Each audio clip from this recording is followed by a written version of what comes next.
ड्राइवरों के ऊपर अत्याचार किया, नौजवान रोड पे है, किसान रोड पे है, ये किसका भला कर रहे हैं? अब बताइए। किसानों की चोरी, 10 किलो खाद की चोरी इन्होंने कर दी है।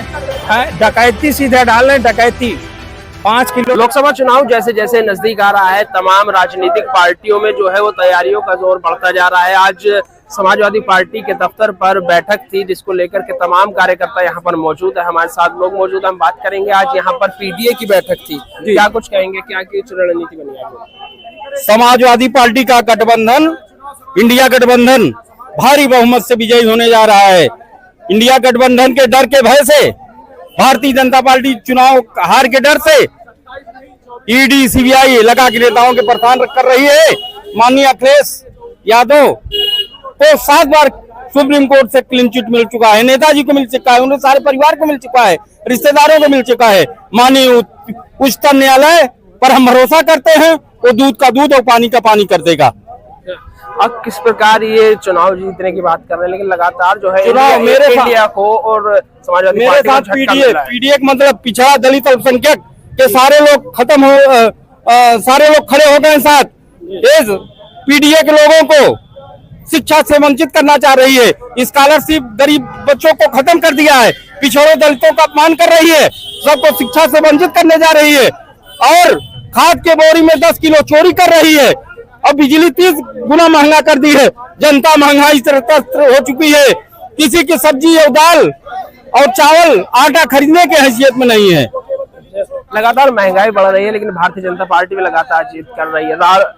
रालोद मुखिया आपके साथ आए थे 2022 के चुनाव में, उन्होंने राज्यसभा में भारतीय जनता पार्टी के प्रत्याशी को मतदान कर दिया। वो लोग कहे उन्हें मोदी जी में चौधरी चरण सिंह दिखने लग गए हैं, उनको लेकर के क्या कहेंगे? अभी तक चौधरी चरण सिंह को, हमारे जो किसानों के मसीहा थे, नेता थे, उनको भारत क्यों दिया गया? वोट का राजनीति कर रही है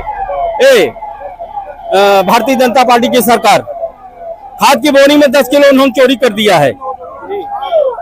आगे की रणनीति किस प्रकार है, क्योंकि लगातार इंडिया को लोग जो दल थे वो छोड़ करके जा रहे थे, और जो सारी जो विधायक हैं वो सबको छोड़ के जा रहे हैं, तो आगे अगले भारतीय जनता पार्टी को हार का भय सता रहा है, और सारे लोग टूट के दलित पिछड़ा अल्पसंख्यक पूरा देश का एक साथ इंडिया गठबंधन के साथ खड़ा है। भारतीय जनता पार्टी पूरी तरह से हार रही है, इसलिए ऐसा प्रोपेगेंडा कर रही है। आप कह रहे भारतीय जनता पार्टी हार रही है, लेकिन भारतीय जनता पार्टी कह रही है कि हम 400 पार जाएंगे। भारतीय जनता पार्टी ने इलेक्ट्रॉनिक और प्रिंट मीडिया को खरीद रखा है, इसलिए ऐसा वो बोल रही है। गांव में जाइए, गांव में जो चौधरी चरण सिंह कहा करते थे, खुशहाली का रास्ता खेतों खलिहानों गांव से होकर गुजरता है, वहां जाकर देखिए तो वास्तविकता पूरी होगी। और भी लोग हमारे साथ मौजूद है। क्या नाम है भैया? मेरा नाम अमन खटीक है, मैं जिला अध्यक्ष समाजवादी बाबा साहब बैनी फरुखाबाद का। अच्छा, क्या कहेंगे? ये जो लगा आज पीडीए की बैठक थी, लेकिन स्वामी प्रसाद मौर्य कहते हैं कि सपा मुखिया जो है वो पीडीए की बात नहीं करते हैं, इस तरीके के आरोप लगा करके स्वामी प्रसाद मौर्य ने इस्तीफा दिया है। उधर रालोद के जो 8 विधायक, उन्होंने राज्यसभा में भाजपा को मतदान कर दिया। सपा के कुछ, जिसमें मुख्य सचेतक प्रमुख रूप से गए हैं। देखो, मेरा मानना है कि मैं किसी की, मेरी समाजवादी पार्टी का ये मुख्य एक थीम है, एक कहना है कि हम किसी के ऊपर आलोचना नहीं करते, क्योंकि आलोचना करने वाले स्वयं को अच्छा सिद्ध नहीं कर सकते। स्वामी प्रसाद मौर्य जी को पूरा उत्तर प्रदेश जानता है कि वो किस तरीके के नेता हैं और किस किन भी पार्टियों में रहे हैं।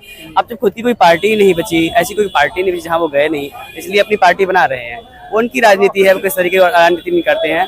और रही बात रालोद की, तो रालोद का तो वो पता है कि सिस्टम आप समझ सकते हैं कि रालोद को जो उनके प्रमुख थे जयंत जी को कितना बड़ा सम्मान दिया राष्ट्रीय अध्यक्ष जी ने, लेकिन वो किसानों को सिर्फ पनपन देखना नहीं चाहते, उनका वोट लेना चाहते हैं, और उस वोटों की राजनीति कहते हैं। किसानों का असली हित रालोद में नहीं है। अच्छा, बसपा सुप्रीमो को जिस प्रकार बसपा ने इसमें राज्यसभा में भाजपा को मतदान किया है, और उम्मीद लगाई जा रही थी कि शायद बसपा जो है वो इंडिया के साथ आएगी, लेकिन ये जो मतदान हुआ है इसको लेकर के आप क्या कहेंगे? देखिए, सबसे बड़ा राजनीति का ये मुख्य एक पृष्ठभूमि है कि बीएसपी अब खुल के सामने आ चुकी है, क्योंकि वो भाजपा की एक मुख्य तरीके से बी टीम है।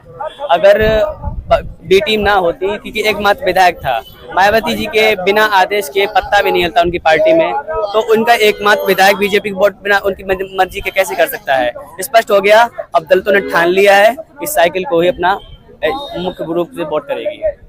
क्या नाम है भैया आपका? राम लखन यादव नाम है। अम्बेडकर वाहिनी, जिला सचिव रायबरेली। अम्बेडकर वाहिनी से हैं। अखिलेश यादव पीडीए की बात कर रहे हैं, लेकिन जो उनकी पार्टी छोड़ करके जा रहे हैं वो कह रहे हैं पीडीए की अखिलेश यादव बात नहीं कर रहे, ये महज एक जुमला है, ढकोसला है। ऐसा नहीं, माननीय राष्ट्रीय अध्यक्ष जी पीडीए पे जोर दे रहे हैं और पीडीए की बात करते हैं, पीडीए को ही लोगों को आगे बढ़ा रहे हैं। आपने हाल में देखा होगा जो विरोध कर रहे थे वो आज भाग गए हैं। आज अखिलेश यादव को जो ईडी का समन आया है, गवाह के तौर पर पेश होने के लिए कहा गया था, उसको लेकर क्या कहेंगे? इसको लेकर है कि भाजपा पूर्णतः डरी हुई है। भाजपा माननीय राष्ट्रीय अध्यक्ष श्री अखिलेश यादव से पूरी तरह से डर गई है। उसको लग रहा है कि हम यूपी से 80 की 80 सीटें हार रहे हैं, इसलिए जो है वो ईडी, सीबीआई, इनकम टैक्स अभी सब भेजेगी। लेकिन समाजवादी कार्यकर्ता और समाजवादी पार्टी के लोग कभी डरने वाले नहीं है, न कभी डरे हैं। समाजवादी, लेकिन अभी हाल ही में है 8 विधायकों ने विपक्ष में मतदान किया। मुख्य सचेतक थे मनोज पांडे, वो चले गए। तो कुछ लोग डर के जा रहे हैं, ये लोग जो आ रहे हैं जिनका कहा जा रहा है सीबीआई से डर रहे हैं, ये भी समाजवादी लोग थे। देखो, ये समाजवादी लोग थे। जब क्या होता है, ज्यादा ऊपर गद्दे में चढ़ते हैं, संपत्ति ज्यादा हो जाती है हमारे डर के। अगर वो यहाँ से भाग के नहीं जाएंगे तो ये सोच लो कि उनका घर में बुलडोजर खड़ा हो जाएगा कल के। डर के मारे लोग भाग रहे हैं। और जो शेर होते हैं, देखो जंग के, आजादी की जंग में 2 ही लोग गए थे। एक थे शेर, तो आजादी के जो हिजड़े थे वो संग में गए। तो हिजड़े जो हैं वो तो भागेंगे और जो मर्द हैं वो लड़ाई लड़ेंगे।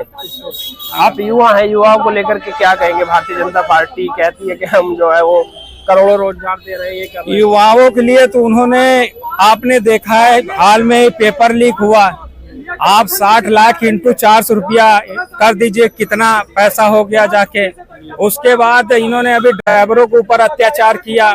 नौजवान रोड पे है, किसान रोड पे है, ये किसका भला कर रहे हैं? बताइए। किसानों की चोरी, 10 किलो खाद की चोरी इन्होंने कर दी है। डकैती सीधे डाल रहे, डकैती।